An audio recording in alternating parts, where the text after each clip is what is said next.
Radio Clarín. Radio Clarín de Colombia. Buen día, apreciada audiencia. De nuevo con el noticiero Radio Clarín de Colombia. De hoy, enero 16 del año 2022. Hoy tenemos noticias desde Colombia, Puerto Rico, Suecia, España, Bolivia. Ya estamos listos, así como cada uno de nuestros corresponsales que están ubicados en cada uno de estos países, quienes nos ampliarán los principales hechos noticiosos y así generar un criterio objetivo. Estos son nuestros titulares. Aprobados 304 logosímbolos para las elecciones del Congreso. Más de 2.611.000 ciudadanos inscribieron su cédula para votar en las elecciones del Congreso.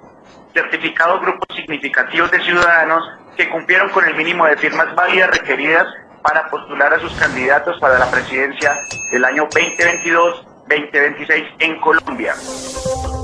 Para beneficio imperial y payandero millonario en Puerto Rico. Rectificación de la política en Venezuela. Corrupción, COVID, amenazas y reactivación económica en Bolivia. Rusia en la mira de Occidente. A la caja del ministro de Consumo en España. Ampliamos de esta manera principales hechos noticiosos desde Colombia. Más de 2.611.000 ciudadanos inscribieron su cédula para votar en las elecciones del Congreso de la República del año 2022. Frente a las elecciones del Congreso 2018, un incremento del 35% en el número de ciudadanos inscritos, que fue 1.939.207. El 62% de las inscripciones se realizaron de manera virtual a través de los canales que dispuso la Registraduría Nacional. El pasado 13 de enero finalizó el periodo de inscripción de cédulas de ciudadanía para votar en las elecciones del Congreso de la República del 2022, el cual había iniciado el 13 de marzo del 2021, dejando como balance un total de 2.611.750 cédulas inscritas. De forma presencial, se inscribieron 989.648 cédulas de ciudadanía, de las cuales 879.640 se realizaron en la sede de la Registraduría a nivel nacional y en los puntos autorizados por la entidad en todo el país, y 110.008 en las embajadas y los consulados colombianos. De manera digital se inscribieron 1.622.102 cédulas, es decir, el 62% de las inscripciones se realizaron de forma remota. Se indica también que hasta el 22 de enero del 2022 se estará realizando la validación biométrica facial a los ciudadanos que realizaron la inscripción de forma virtual entre el 4 y el 13 de enero del 2022, así que estar muy pendientes, quienes deberán estar atentos al correo electrónico donde se indicará el procedimiento. Vale la pena señalar en su noticiero Radio Clarín de Colombia que la inscripción de cédulas de ciudadanía para votar en las elecciones presidenciales que se realizarán el próximo 29 de mayo del 2022 continúa hoy en todas las sedes de la Registraduría a nivel nacional y en los puntos autorizados por la entidad, y que la plataforma web de la inscripción de ciudadanos para la selección presidencial se reactivará a partir del 30 de enero y hasta el 29 de marzo del 2022. Finalmente, se recuerda a los ciudadanos que si ya inscribieron su cédula de ciudadanía para las elecciones del Congreso, no es necesario que lo hagan de nuevo para los comicios presidenciales, pues la inscripción comprende ambos certámenes electorales. Registraduría Nacional certifica grupos significativos de ciudadanos que cumplieron con el mínimo de firmas válidas requeridas para postular sus candidatos para la presidencia próximo 29 de mayo, periodo 2022-2026. La Registraduría Nacional del Estado Civil anuncia que fueron certificados los 6 grupos significativos de ciudadanos que cumplieron con el mínimo de firmas válidas requeridas para postular sus candidatos para las elecciones de presidente y vicepresidente de la República, a celebrarse el domingo 29 de mayo del 2022, superando así más de los 580.600 apoyos válidos de conformidad con el artículo 7 de la Ley 996 del año 2005. La entidad dispuso del personal y la logística requerida para poder verificar las firmas antes de los tiempos establecidos en la resolución 4891 del año 2021.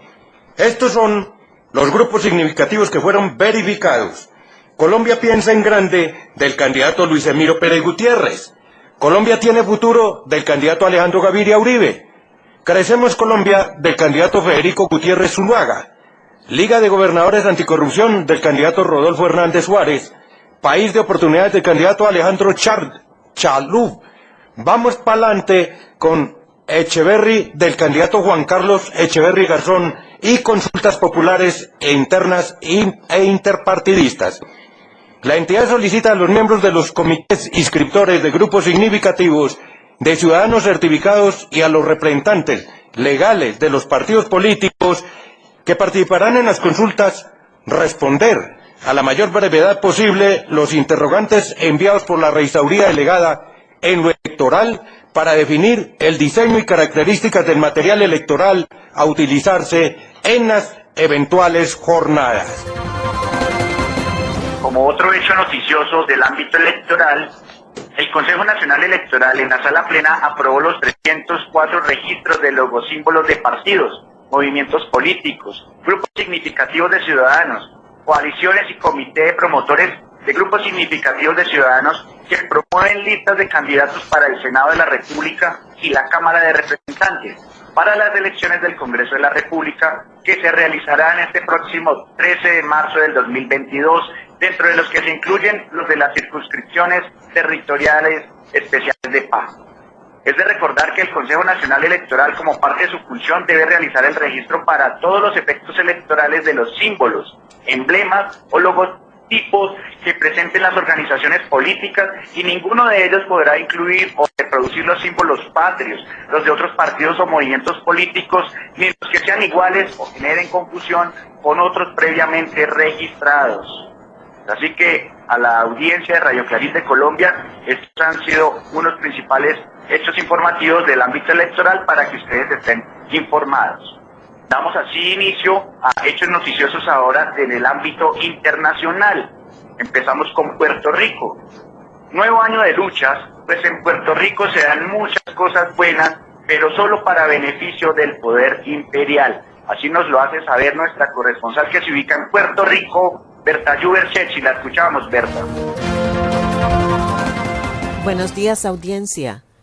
Este nuevo año aquí necesariamente es uno de luchas. Sabemos que una colonia existe solo para el beneficio del poder imperial y parece que estos beneficios se van recrudeciendo a medida de que el Estado invasor, en nuestro caso los Estados Unidos, va deteriorándose y sus apariencias de democracia se van desmoronando. En Puerto Rico, hace años ya que se ha ido destruyendo lo poco que teníamos de autonomía para resolver nuestros asuntos internos, y gracias a la gobernanza del lacayo Partido Nuevo Progresista, que busca convertir a Puerto Rico en un estado más de los Estados Unidos, también se le ha puesto en bandeja de plata el intento de desaparición de nuestra identidad boricua. Como si así nos acercáramos más a esa personalidad difusa de los y las habitantes de esa Gringolandia. Y un pueblo sin identidad propia es presa fácil. Pero lo más dañino es que se le ha entregado indirectamente toda la potestad de decidir hasta el más mínimo detalle nuestra capacidad de educar las nuevas generaciones, cuando aquí tenemos la base de la mejor educación posible creada por ese maestro que fue de las Américas, don Eugenio María de Hostos. Se ha entregado el desarrollo de viviendas para los sectores más pobres y de la clase media, nuestras prioridades culturales y en suma nuestro genuino modo de vida. Hasta la población hemos entregado, que ha emigrado por pura necesidad económica a los Estados Unidos. Por eso, Radio Escuchas, en Puerto Rico no nos queda otra alternativa este año que arreciar la lucha por nuestra liberación, sea por los medios que sea. Desde Puerto Rico, para Radio Clarín de Colombia, les habló Berta Yuberchechi. Gracias, Berta. El triunfo de la oposición venezolana, con el triunfo de Barinas, amerita la revisión de la política para no repetirlo del año 2015 en toda Venezuela. Así nos lo hace saber nuestro corresponsal, José Cheo Sánchez. Adelante, Cheo. Saludos, amigas y amigos. He aquí el boletín de noticias. Nos vamos a Venezuela, donde el Partido Socialista Unido de Venezuela no se acaba de levantar de ese golpe fulminante que recibió el pasado 9 de enero en las elecciones para gobernador del estado Vanina. Por más de 40.000 votos, su candidato, Jorge Arriaza, perdió esa gobernación. Lo que quiere decir que con la unidad de esa oposición, bajo el lema de la Mesa de la Unidad Democrática, el candidato Sergio Garrido ganó ampliamente y derrotando así a la familia Chávez, a Jorge Arriaza y al Partido Socialista de Venezuela. Se hace imperiosa la necesidad de una revisión de la política, no solamente para ese estado, sino también para toda Venezuela, porque no puede repetirse lo que pasó en el 2015, donde el gobierno perdió la Asamblea Nacional, pero sin embargo creía y andaba campante como que se hubiese ganado, y la oposición recuperándose y recuperándose. Les habló para ustedes José Sánchez desde Suecia para Radio Clarín de Colombia. Gracias, José Cheo. Damos paso a hechos noticiosos ahora desde Bolivia. COVID-19 y corrupción institucionalizada en ese país son la noticia del momento. Así nos lo hace saber nuestro corresponsal que se ubica en Bolivia, Edgar Fradi Paz. Lo escuchamos, Edgar Fradi. Buen día, estimada audiencia. Entre varias noticias preocupantes, dos son predominantes en Bolivia: COVID-19 y corrupción institucionalizada. La pandemia del COVID-19, con vacunación obligada que bate récord, y con la ciudad de Sucre, que exige carnet de vacuna o prueba negativa para lograr ingreso y circulación en sus calles. Por otro lado, los ítems fantasmas del municipio de Santa Cruz de la Sierra continúa revelando la corrupción generalizada y practicada por las autoridades de turno desde hace varios años. Y parece continuar con las nuevas autoridades municipales, tanto de Santa Cruz como de La Paz y El Alto, ya sea disponiendo ítems o contratos millonarios, así como encubriendo la corrupción de anteriores alcaldes. Y la situación no es extraña en otros niveles institucionales y de autoridad. Es lo que ocurre en Bolivia, con una práctica democrática de 39 años. Y la situación no es exclusivamente boliviana, ocurre en los países vecinos, ocurre en casi todos los países. Estados Unidos, el país autotitulado líder democrático mundial y que exporta democracia, es también líder en la corrupción mundial, y lo impone. Pandemia y democracia se asemejan, que con vacunas y elecciones también se imponen. Pregunto si este camino es bueno. De todos modos, les deseo feliz año 2022. Desde Bolivia, para Radio Clarín de Colombia, les habló Edgar Fredi Vázquez Palenque. Gracias, Edgar Fredi. Rusia en el punto de mira de Occidente, incluidos muchos despistados, entre comillas rojitos, que le hacen el juego al imperio norteamericano, atacando el fantasma de un supuesto comunismo, entrometiéndose en nuestros asuntos internos. Así nos lo hace saber nuestro corresponsal, André Aveledo Fernández. Buen día, audiencia. Rusia está en el punto de mira de Occidente. La propaganda antirrusa no cesa. Rusia como la culpable de que sube la energía en Europa. Nos venden a una Rusia como enemigo, como el agresor. Como en tantas otras ocasiones, Occidente utiliza la máxima de Goebbels, el ministro de propaganda de la Alemania nazi, que una mentira repetida 1000 veces se convierte en verdad. Pero la verdad es bien distinta. Rusia es la que ha sido agredida, acosada y hostigada. Desde sanciones que tratan de dañar su economía hasta amenazas en su frontera con Ucrania. Desde Donbass hasta Crimea. En Ucrania, Occidente decidió apoyar un golpe de estado nazi contra un gobierno democrático al que llamaban prorruso. No les importó poner en el poder a un gobierno fascista para conseguir su objetivo de acorralar a Rusia. La frontera entre Ucrania y Rusia, y ahora también entre Polonia y Bielorrusia, tropas de la OTAN buscan provocar al gobierno ruso, en a su aliado bielorruso. para conseguir desestabilizar la zona. Sin olvidar tampoco que cuando el gobierno legítimo de Siria pidió ayuda a Rusia para luchar contra el Estado Islámico, también Occidente trató de vender la imagen de una Rusia intervencionista en vez de apoyar y hasta aplaudir el esfuerzo ruso en la lucha contra el Estado Islámico. Rusia ha sufrido también sanciones a otros niveles, como por ejemplo en el terreno deportivo, donde bajo la excusa de castigar el dopaje, se ha excluido la bandera y el himno ruso de eventos deportivos como los Juegos Olímpicos. Un intento de humillación al que los deportistas rusos han sabido responder con victorias y con gestos, como el del equipo de hockey sobre hielo ruso que salió a competir con el uniforme de la Unión Soviética. Rusia ha sufrido todo tipo de acusaciones absurdas, como cuando el gobierno español acusó a Rusia de estar detrás de la crisis de Cataluña y que hasta había ofrecido tropas para apoyar la independencia en Cataluña. La respuesta de Rusia ante la avalancha de mentiras, las sanciones y las graves provocaciones militares en sus fronteras ha sido estoica, calmada y firme. No podríamos acusar a Rusia de exagerar su reacción de haber tomado medidas mucho más duras, pues le sobran motivos. Pero han demostrado sentido de Estado y sentido común, que en estos tiempos es el menos común de los sentidos. Parece como si Occidente, tras la desintegración de la Unión Soviética, necesitase un nuevo enemigo a quien satanizar ante la opinión pública, y Rusia es la elección natural. Pero la verdad es obstinada y la historia también tiene memoria. Mucho que Hollywood reinvente la historia, la verdad es que no hace tanto tiempo la Unión Soviética salvó a Europa y al mundo del fascismo. Desde el Estado español, para Clarín de Colombia, les habló Andrea Velero Fernández. Gracias, André. Ampliamos hechos noticiosos de Bolivia. Amenazas provenientes, al parecer, desde las toldas de la golfista Jeanine Áñez, recordemos que ella está en la cárcel, está amenazando a jueces, fiscales y magistrados, sumado a la guerra de las mafias al oriente del país boliviano.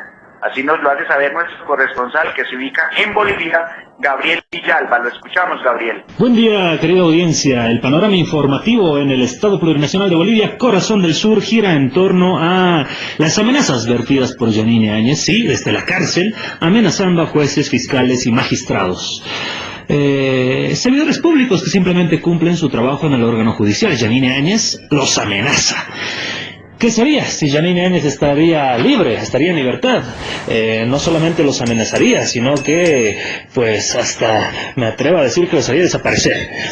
Por otro lado, la guerra de las logias en el oriente del país continúa. Y el gobernador de Santa Cruz, buscando fama mediática, desviando el tema de los ítems fantasmas y de este gran caso de megacorrupción que atañe a todos las autoridades de Santa Cruz de la Sierra, pues se busca confrontar con el Procurador General del Estado, Wilfredo Chávez, esta gran guerra de las logias en el oriente del país. Por otro lado, sigue latente en la sociedad esta dicotomía entre los pro vacunas y los antivacunas. Sin embargo, se ha develado y revelado que los grupos antivacunas son los mismos grupos que en su momento conformaron aquella denominada revolución pitita o los grupos pititas, ¿no? Entonces no hay por dónde perderse de dónde va la mano de estos grupos antivacunas. Para Radio Clarín de Colombia, les habló Gabriel Villalba. Gracias, Gabriel. Mientras clase obrera y pueblo en general luchan contra salarios bajos y por una vida digna en Puerto Rico, aumentan las costosas residencias de lujo para extranjeros multimillonarios que van a ver qué pueden sacar. Así nos lo hace saber nuestra corresponsal, Berta Juber Ceci. Buenos días, audiencia.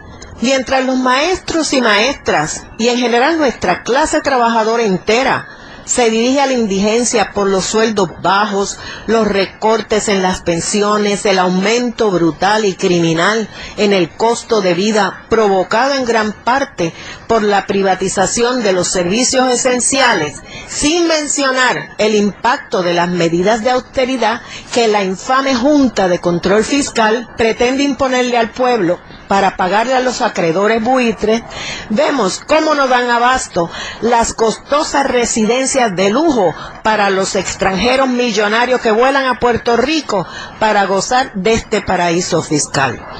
Los corruptos y mafiosos administradores de esta colonia han asegurado leyes que liberan a los residentes nuevos, es decir, a estos extranjeros ricos, de cargas impositivas al fisco, que mientras los enriquecen, en nada aportan a la economía del país. Este año ya van más de 1.200 solicitudes para ampararse a estas leyes.